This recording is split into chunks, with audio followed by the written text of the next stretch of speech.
আমি বিসিএস পরীক্ষার ভাইবার অভিজ্ঞতা বলছি, সরকারি প্রতিষ্ঠান কিভাবে দলীয়করণ করা হয়েছে, সাংবিধানিক প্রতিষ্ঠান, এটা একটা উদাহরণ দিচ্ছি। তো সেখানে যাওয়ার পরে একটা ক্যান্ডিডেট আসলো, বোর্ডের চেয়ারম্যান, তাকে পিছনে বঙ্গবন্ধুর ছবি ছিল, প্রধানমন্ত্রী বঙ্গবন্ধুর ছবি থাকে প্রত্যেক অফিসে ছিল। তো ক্যান্ডিডেটকে প্রথম প্রশ্ন করলেন, ও বসলো, বসার পরে বললেন যে পিছনে যার ছবি আছে ওনার নাম বলো। প্রশ্নটা খেয়াল করবেন কিন্তু, ওনার নাম বলো। তো ছেলে উত্তর দিল বঙ্গবন্ধু শেখ মুজিবুর রহমান। তুমি ছাত্রদল করো? জি না স্যার। শিবির করো? জি না স্যার। অবশ্যই করো। ঠিক আছে, তোমার ইন্টারভিউ হয়ে গেছে, যাও। তো আমি এখন বোর্ডে ক্যান্ডিডেটের সামনে আমার আর কথা বলাটা আমার কাছে মনে হয়েছে অশোভন।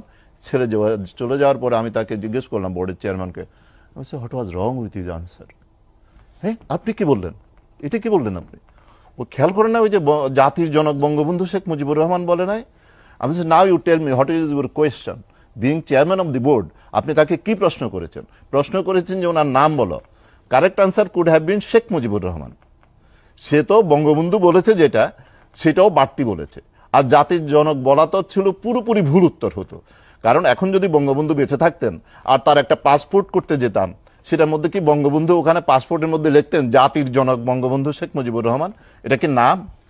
প্রশ্ন করেছেন নাম কি, আর আপনি কেন সে জাতির জনক বলে নাই, এটার জন্য একটা ছেলে বিসিএস এর রিটেন পাস করলো, প্রিলিমিনারি পাস করলো, করে এখান পর্যন্ত আসলো, আর আপনি তাকে পত্রপাঠ বিদায় করে দিলেন। And believe me, that was my last viva.